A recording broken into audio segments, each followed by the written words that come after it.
Welcome to My Empower Project with your host, Erin Dr. We will discuss nutrition, fitness, becoming your own boss, and just becoming better every day. I invite you to join My Empower Project as we embark, embrace, encompass, and enlighten. Hey Chris, thanks for joining me. I normally introduce people, but I kind of want to give you a chance. So can you please share who you are and what you do? Sure. Thank you so much for first having me, Erin. I really appreciate it. I'm grateful. I am a chronic pain specialist here in Denville, New Jersey. I help people who have had pain for more than 6 months and who have seen at least 3 to 5 other doctors or therapists with only temporary relief find permanent lasting relief through the treatment of fascial adhesion. So that's my day job. And then I also help people who would like coaching with depression, anxiety, and achieving the life of their dreams. I don't know how you find time to do stuff on the side, but that's a good mix. Yeah, it's a lot, but it makes my heart come alive. So I keep going. Now your background is in chiropractic. So what made you go the non-traditional route with your type of treatment? I was a football player in high school and college, and my parents had always gone to see chiropractors when I was younger. So it always occurred to me that they went because it made them feel better, and they didn't use drugs, which always resonated with me. So I knew I wanted to be some type of healer, and the medical route did not speak to me. So when I went to chiropractic school, I had done enough damage to my joints playing football and rugby that chiropractic adjustments were not helping me. So because I wasn't being helped, I was like, what can I be helped by? And I got lucky in that I saw my mentor speak at school, and he said, in chiropractic school, you're taught, who can you help with chiropractic? You can help everybody. Adjust everybody's joints and everything is going to get better. And that never resonated with me. And then my mentor, Dr. Brady of Integrative Diagnosis, said, you actually can't help everybody. However, you can help a small percentage of people better than anybody else is helping them. And that resonated with me. And then I got treated with adhesion, and I felt so much better. So that's the route I chose to go. And I'm so grateful that I did because of the patients I get to serve today, like yourself. So speaking of adhesion, years ago, I went to a physical therapist and they used the Graston technique. Yeah. And I thought it made a difference. And she also used gua sha, which Yes. That's ironically popping up in the beauty community for like under your neck. Those two techniques, they're not common knowledge. And I found you on Instagram because I was searching for someone who dealt with fascial release, similar to the Graston and gua sha. Tell me a little bit about your technique. So my mentor, Dr. Brady, used to be an active release technique instructor. And as an ART instructor, he was never somebody who believed in just using his hands. He said, why use my hands when I could potentially use an instrument and save my hands? So what he realized was the hands are better in certain tissues than instruments are. However, instruments are better than the hands in other tissues. And we found that about 30% of the body can be treated effectively with instruments. So then he started experimenting with gua sha, sound-assisted treatment, Graston technique, and any other instrument or tool he can get his hands on. And what he realized is that there are certain principles that when you apply to the body, make a treatment more or less effective. And so those principles are you feeling grit underneath the instrument as a practitioner? Is the patient feeling grit underneath the instrument as they're being treated? Is there a sound that sounds like there's fascia or adhesion being torn up? In other words, he said, treat just the unhealthy, sick tissue, leave all the healthy tissue. And when you do this, you can do as little treatment as possible and get as much of an effective dosage as possible that results in a permanent lasting improvement in somebody's pain. So it's very specific. It's based on only treating adhesion wherever it's located and not treating any of the healthy tissue that is located around that piece of sick, unhealthy tissue that is adhesion. So you might have just answered this, but since most people have like a faulty knee or shoulder, if that's left untreated, does that eventually lead to the bigger issue, or is that because the healthy tissue is also being touched? So you're asking if somebody has an unhealthy joint, Mm-hmm. you're asking what happens with that? Will their adhesion come up, or what will happen with their pain? Can you just reframe that question? Yeah, so I just feel like all these common aches and pains, they sort of get left untreated, and then it leads to bigger issues. But Oh, got it. maybe it's just that we're treating not the right areas. Yeah, so there are a couple questions there. The first question is these things that allow pain to continue to be present in a long-term way. So what I'll say is this: any pain that is allowed to continue for a long-term basis is essentially like a small fire inside of your house that's being allowed to be present despite a very low whisper of a fire alarm being there. Pain is a signal from the brain telling the body, hey, there's damage and we need to do something about this fire and this damage, or it will continue to grow and become more of a problem. Like, that's what a problem and pain is. So when there's a pain and a problem and it's ignored or not acknowledged or fixed, that problem will get worse, because what you will do is you'll continue using that body part and it will put further stress on the damaged tissue. So it's essentially a mechanical thing. Like, the mechanics of the body are, it's saying, I can't handle this stress. And then when you continue putting stress on that damaged tissue, it will inevitably get worse. So that answers the question as far as what happens when pain is allowed to be there for some period of time and isn't nipped in the bud immediately so somebody is pain-free. And then the second part of the question, as far as, and correct me if I'm wrong, but if you're doing things that aren't addressing the cause of the problem, if you're doing things that are only giving you temporary relief, same thing. It's kind of like the fire gets turned to a very low flame, but because it's a fire and it just needs oxygen and wood and fuel, you will put more stress on it, and the fire will inevitably grow bigger again, until ultimately what we see in our clinic is the fire, it comes close to burning somebody's whole house down, and that's when their life really suffers. When we do a treatment, whether it's Graston or ART or even adhesion release or anything else that isn't addressing the cause, the primary number one issue of the pain, it's a bad thing, because it allows that fire to inevitably get bigger, whether it's a day in the future or a month in the future or 5 years in the future. The fire will get bigger, and it's just a matter of time before it takes down that person's whole house and they're not happy with their life. So that's why we do the best we can to address the primary cause, that is adhesion. So do you think soft tissue is something people should really start looking into? If somebody has chronic musculoskeletal pain, I will put my money where my mouth is. Soft tissue work, especially work that focuses on adhesion, is the number one cause of chronic pain that almost nobody is talking about. And I haven't done this yet, but I've thought about putting myself out there on Instagram, Facebook, anywhere I could put myself out there and say, if you have a treatment that addresses musculoskeletal pain, I am really dedicated to finding the number one treatment for it. And I would love to do a Facebook, YouTube, Instagram live of two people treating someone's chronic pain and basically having a face-off. Now that sounds very egotistical and cocky of me, but my purpose in doing that, and I fully realize that somebody might be better than me and make me feel like a fool, which I'm very willing to do.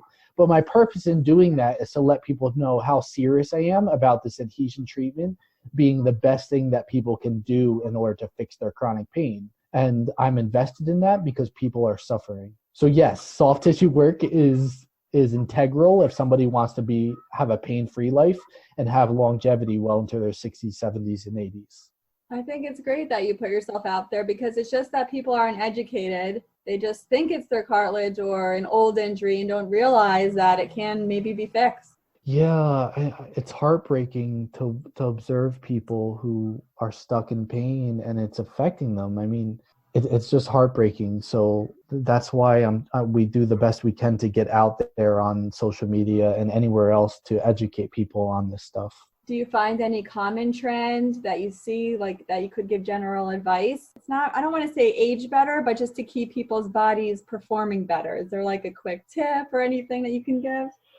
The biggest misconception, there are a few gigantic misconceptions. One of them is that I'm tight, so I need to stretch. And if you have a small problem, stretching is going to work. You're going to get more flexible, and you're going to swear by stretching. But what I've found is that when people have a chronic injury and they're tight, they will stretch for years. And I'll ask them, and I'll say, "What are you doing for your pain or tightness?" And they'll be like, "Oh, I'm stretching." And they're like, "Yeah, I do it every day for 10 minutes a day." And then I'll say, "What do you get out of it?" And then a blank look comes over their face, and they're like, "I don't know. I feel like I'm supposed to be doing it." And then when I connect the dots for them, where they see that the stretching is not working, I'm like, so you're basically playing into Albert Einstein's role of insanity, which is doing the same thing over and over again and expecting a different result. And the stretching is not working. A tightness or a restriction in flexibility is a sign that somebody has sometimes joint damage, but definitely adhesion. And to observe that sign and to stop wasting our time and energy in trying to stretch something and instead just get the flexibility fixed by removing adhesion is a huge piece of knowledge and wisdom that can help somebody stop beating their head against the wall. So that's the stretching misconception. And the other one is about knots. 3 times a day, 5 times a day, people are like, "Oh yeah, I've been getting these knots massaged for years and it feels great when I get a massage, and 2 days I have no symptoms and it always comes back." Well, stop getting your knots massaged, because the knots are secondary problems. The trends here are people have these false realities about their body when it comes to tightness, when it comes to knots, when it comes to what is really causing their pain.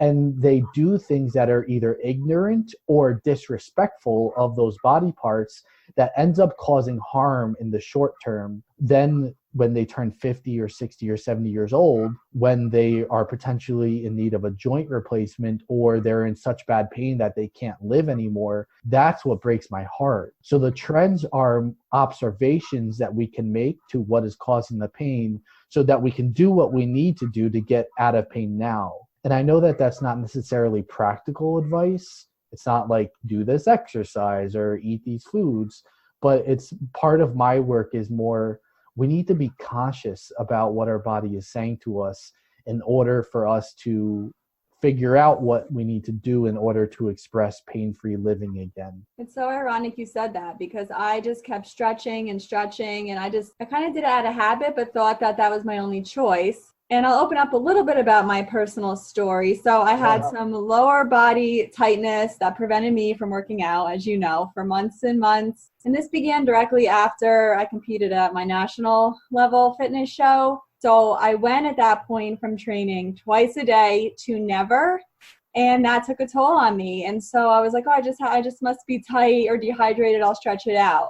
It didn't work. Like I said, it took a mental toll on me. And you had suggested meditation. And with all of like the pill pusher doctors out there, I was so happy to see that you threw something out there to me that we all hear about, but we don't take it seriously. And the impact of meditation can really make our health better, and it's significantly overlooked. So what made you recommend meditation to me? I mean, we're talking about physical pain, but if it was just physical pain, like, would anybody really give a shit? Nobody cares about the pain. People care about how the pain doesn't allow them to do or be what they want to do or be in life. So it's more about, I can't work out. I can't work out so that I can look good and attract the mate and have sex with other people, or I can't take care of my kids, or I can't hold my newborn baby. And these things have an emotional attachment to them. And having an emotional attachment means I'm suffering because I can't do the thing I want to do. And so what the meditation allows us to do is to create space inside our mind so that we can see things clearly, so that we can untangle ourselves from the suffering and see what we need to do so that we aren't miserable anymore. I mean, my history is one of depression and being suicidal. So yes, I became a physical pain doctor, but it's funny that I'm treating physical pain, but really what I'm trying to help people do is be emotionally happy and stop their emotional suffering, because that's the thing that causes 44,000 Americans every year to commit suicide. So the meditation is an easy way that everybody is aware of in this society. that creates space to allow happiness and joy in. And once we create that the happiness and joy, it has a self-awareness. It's like we're constantly looking in the mirror to look at ourselves and say, okay, I'm saying I want this goal and I want to achieve this dream. Am I walking towards this goal and dream? In which case the mirror and the self-awareness and meditation is working. But if we're meditating or we have self-awareness and we're not pursuing this thing that we say is really important to us, then we have to really question ourselves and say, am I lying to myself? Do I really want this thing? Why am I not pursuing this thing? Am I scared? Do I have an emotional trauma from my childhood? Was I abused as a child and this thing is in the way? Do I have a false story or belief about it? The meditation creates space. And when the creation of space, everything flourishes and flowers.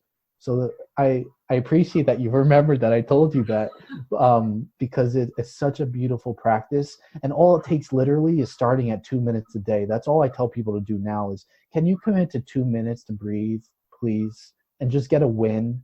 And after you win from 2 minutes, it'll naturally, without you even trying, spread to 5 minutes, to 10 minutes, to 30 minutes. Like that's all it takes is just a little bit of a win each day. And I appreciated that you opened up about your struggles, because most doctors, they don't share anything about their life and it's just kind of unrelatable. And sort of along those lines, how much of a role do you think that stress plays on the physical body? Physical stress or mental or emotional stress? Especially mental and emotional stress. Do you think it affects us physically? Yeah, of course. I look at pain as a puzzle. And how many puzzle pieces are there? Is there one gigantic puzzle piece, in which case it's a home run?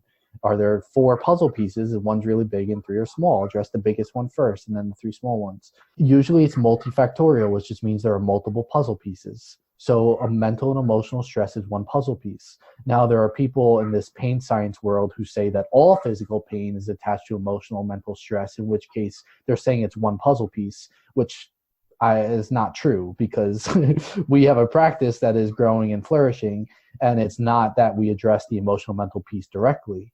But the mental emotional piece is no bigger than any other piece, and it's no smaller than any other piece.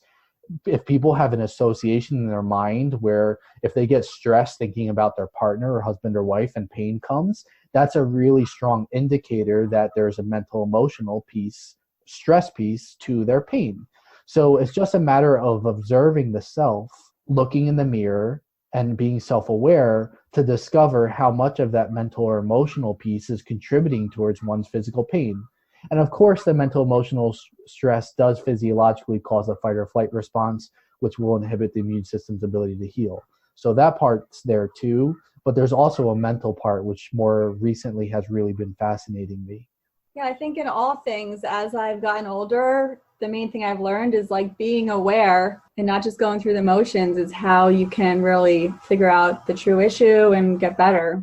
Yeah, self-aware. I mean, I don't know if you follow Gary Vaynerchuk or Gary V or not, the wine library guy. Yes, but yeah, he's like, self-awareness is everything. And he's talking to entrepreneurs.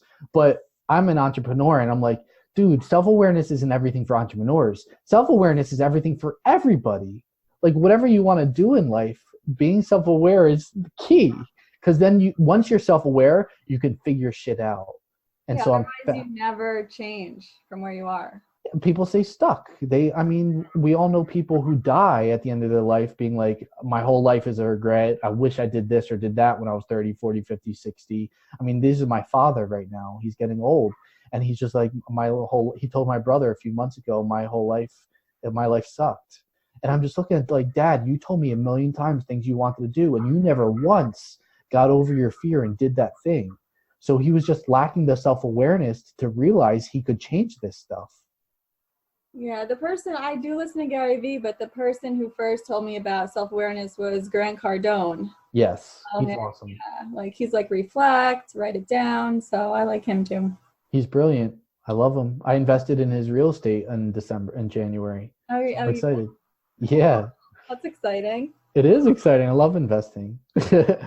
I think when I called your office, I was like, hi, I'm new. I don't want to be cracked. I think I remember saying that. I love it. I'm a chiropractor, and you'd never cracked me. So from a business perspective, and as you said, entrepreneurial, you chose to open up shop with a new style. How did you overcome any hesitations that you were a little different, and how did you take the leap into such a big career move? I mean, I've been reflecting over this recently. We just had a staff meeting today and we were talking about this type of stuff. Because of my childhood, and I love my mom so much, but she wanted me to do things from a very early age her way. I wasn't allowed to wear sweatpants to school, and I wanted to. I had to dress my hair a certain way. I had to get very good grades. She wanted me to play piano, and all I wanted to do was go outside and play football with my friends. And it's not because of my mom, but a lot of her upbringing and what she wanted for me, what she was looking out for me to be safe, was to follow her way. And my body and my person rebelled. And I just, from a very early age, realized that if I'm not being myself, I'm going to be heartbroken and I'm going to kill myself. Like, that's where I come from. So as far as I've always been attached to, like, what am I really trying to go after? What are my goals? I don't give a shit about grades. Sure, I'll get a chiropractic degree, but I don't care if I get D's as long as I pass, so I legally can do this. So when I learned that adhesion got better results for pain than chiropractic adjustments, and I saw like those patterns, it became clear to me that there was no hesitation as far as leaving chiropractic adjustments aside. I am focused on a result. That's what people in business, or when they do anything, they pay money for. They're not paying money for like, oh, this adjustment thing, I heard about it and I don't know, I just want to be popped. Like, fine, if you're paying for the pop, go see one of the other million chiropractors in the area.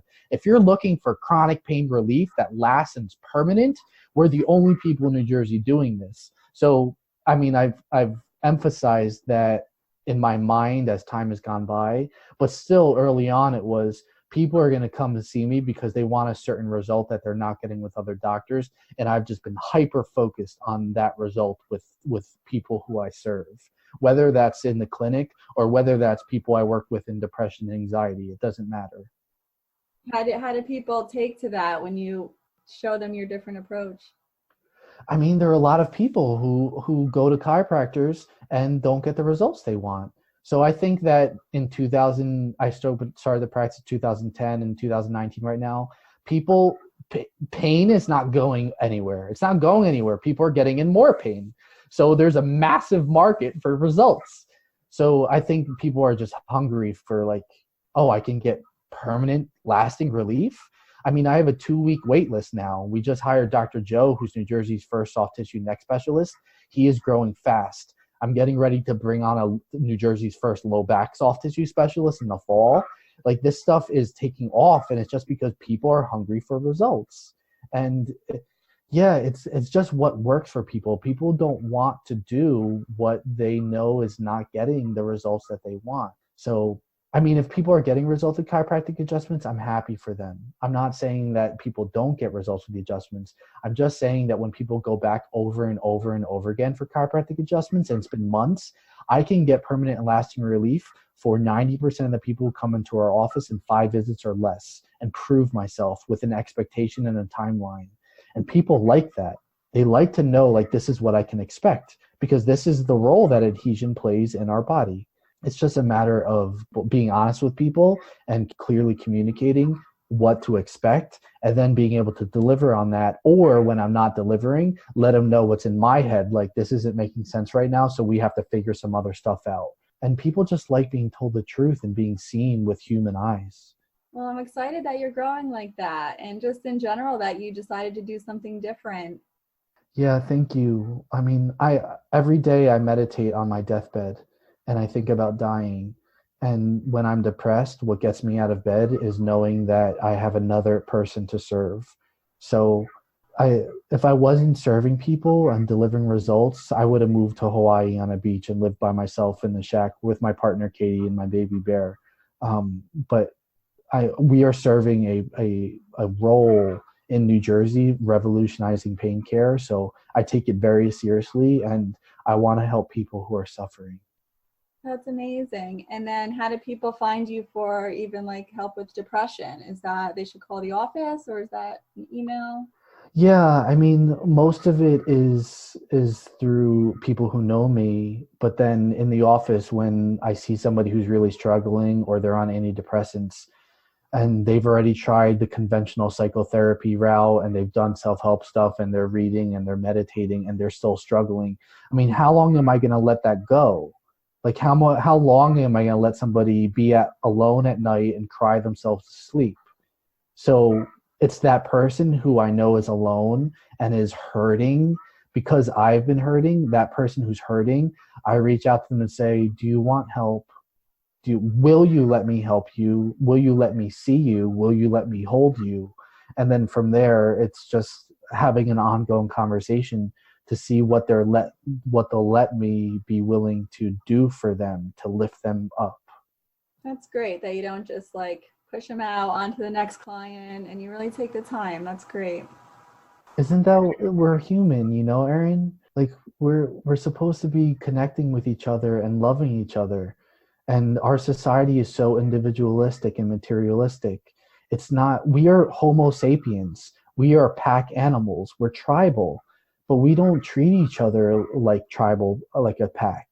When I first moved into my house, my neighbors, I could feel them being like, who the fuck is this guy? And it took me so much love and going out of my way to be like, can I shovel your driveway for you? Can I buy you some flowers? Do you want food? I have a friend staying with us right now who's a contractor, and I sent him over to one of my neighbors last week. And I was like, can you knock on her door and tell her that as a gift from Chris, you will do anything in your power to help her house or fix her house? And the one neighbor took her up. And yesterday he went to her father's house around the corner and he was throwing out garbage for her. Aww. And I was so happy that she took him up on this because she's understanding how important my relationship with my neighbors who are here to look over my home with me.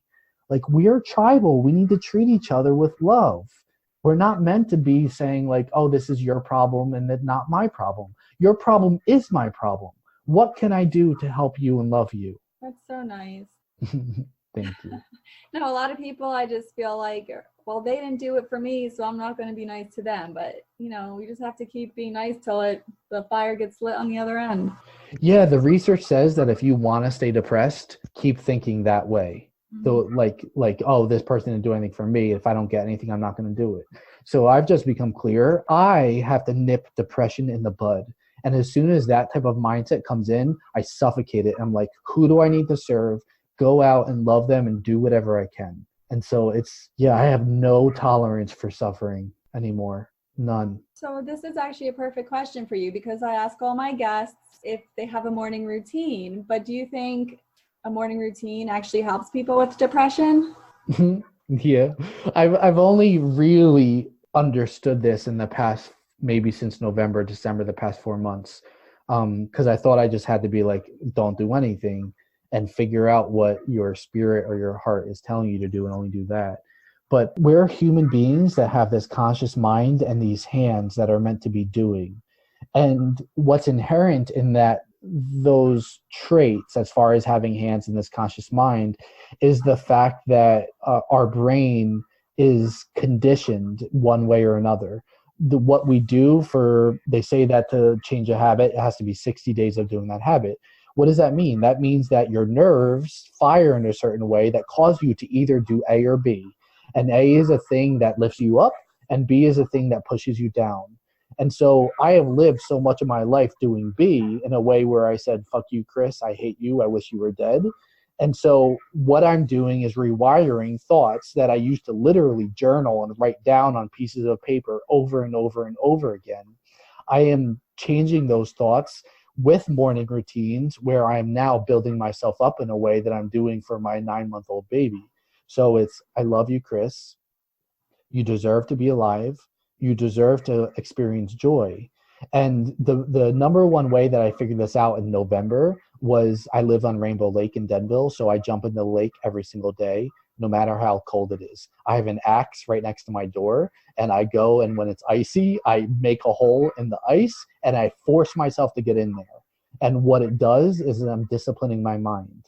And I allow that discipline of going to the cold to eventually do the Wim Hof breathing that I do at 5:20 every morning with a friend who we call each other. And then I meditate for 15 minutes, and then I write down 3 things I'm grateful for. And then I read my morning declaration, which is a vision for myself and my life. And then I'll go and do whatever my most important work is for the day before I see patients. So that discipline has created more happiness and joy in myself right now than I've had in a few years. And it's pouring over into the practice, growing in a way that I haven't experienced in a few years. So morning routines are foundational if we want to live a joyous life. I can't say enough about it. What's yours? Mine, I hope to change. I always make work an excuse, but but mine right now, it does not work out in the morning. I tried that. I know that I don't function best in the morning, so I took that out. And now my newer one is I want complete silence. Beautiful. I don't want any comparisons going on with the internet. I don't want any other thoughts in my head. I want my own thoughts. Beautiful. So I definitely like it quiet. And then I just think of like the major tasks I'm completing that day and just like ease into the morning. And then it just gets, fast fire work all day. But yeah, if I don't have that quiet, I'm just like not myself in the morning. Yeah, I can tell as you're talking about it, it sounds like that stillness really guides you on a daily basis.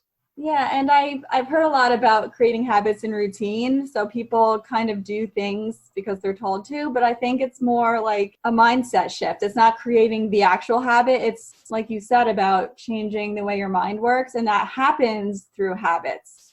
Yeah, right on. And it has to be individual too. Like what one works for one person might not work for another. My best business coaches say you need to find the habits and routines that work for you and stop trying to do what everybody else is doing.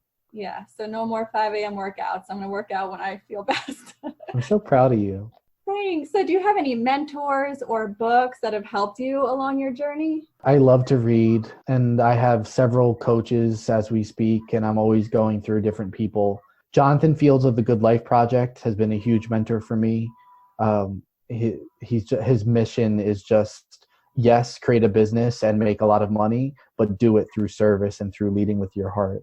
So that's been huge for me. His podcast is amazing.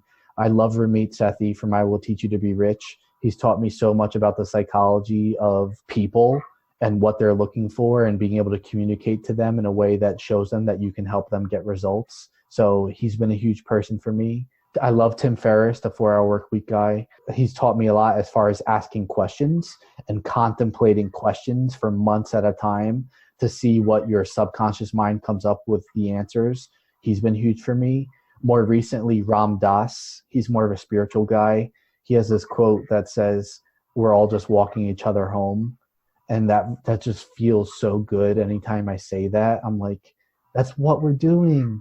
We're just walking each other home and loving each other. We have to stop like choosing different paths from other people and saying, I don't want to be around you. So Ram Dass has been huge. Is 4 good? Do you want more? That's good because I'm not familiar with them. And like you said, I always go through different mentors depending on what I'm going through. So I like to look up new inspirational people. Yeah, I get things from each person, and at certain times I'm looking for new people based on what I'm struggling with so I can solve that problem. I mean, in this world, there's always an answer. It's just a matter of being open to the answers that people are offering and where are we resisting that solution. The last podcast I did was about being flexible, like in your mind, like being willing to listen to other people's points of view. Yeah, as humans, we have the ability to observe. And usually if we're not flexible, it's implying some emotional wound. So if we're resisting it, that means that we're scared of either trusting somebody or of doing something that isn't what we've always done. So anytime I notice that I'm resisting or inflexible, I immediately ask, where's the wound? And then I use my conscious energy to go to that wound, and usually there are negative emotions attached to it, and I allow myself to feel those emotions until they process and pass. So this is human. Yeah, this is our work. I see behind you, you have chakra symbols.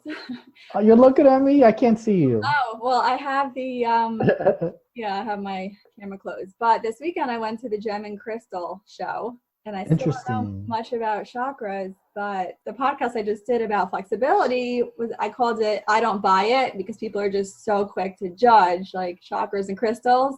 And Yeah.